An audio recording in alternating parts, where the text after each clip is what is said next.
बिस्मिल्लाहिर्रहमानिर्रहीम।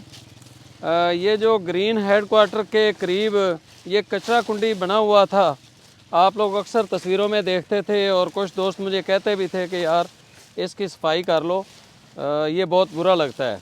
तो आज जी इसकी सफाई का काम हमने शुरू कर दिया है। इंशाल्लाह चंद दिन के अंदर ही हम आपको इस जगह पर ये जो कचरा पड़ा हुआ है, इस कचरे की बजाय इस जगह पर मिट्टी पड़ी हुई होगी, ये खूबसूरत सा ग्राउंड का नक्शा पेश कर रहा होगा और सबसे बड़ी बात यह है कि इसके अंदर पौधे लगे हुए होंगे, जो मौसमी फूल हैं, जो फूलों वाले दरख्त हैं और जो सायादार दरख्त हैं। इस एरिए की बिल्कुल लुक चेंज हो जाएगी।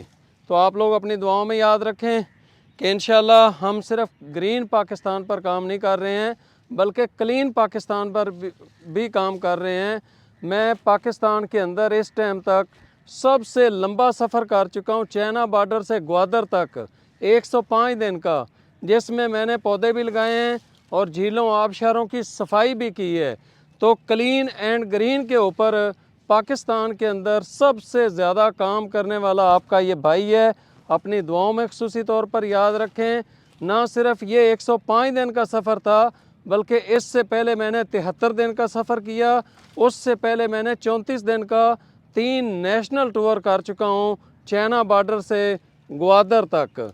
तो इंशाल्लाह हम अपनी ये जो सोई हुई कौम है इसको भी जगाएंगे कि ये पौधे लगाए और अपने एरिए को साफ़ करे और कोशिश करेंगे कि आने वाली नस्ल को सरसब्ज़ पाकिस्तान देकर इस दुनिया से जाएं। तो दुआओं की दरख्वास्त करें, अल्लाह ताला सेहत वाली ज़िंदगी दे। जो हम काम कर रहे हैं अल्लाह ताला इसमें इस्तिकामत अता फ़रमाए। और ये जो काम है यह बहुत मुश्किल है, इसमें आपके तावन की भी ज़रूरत है। बहुत शुक्रिया।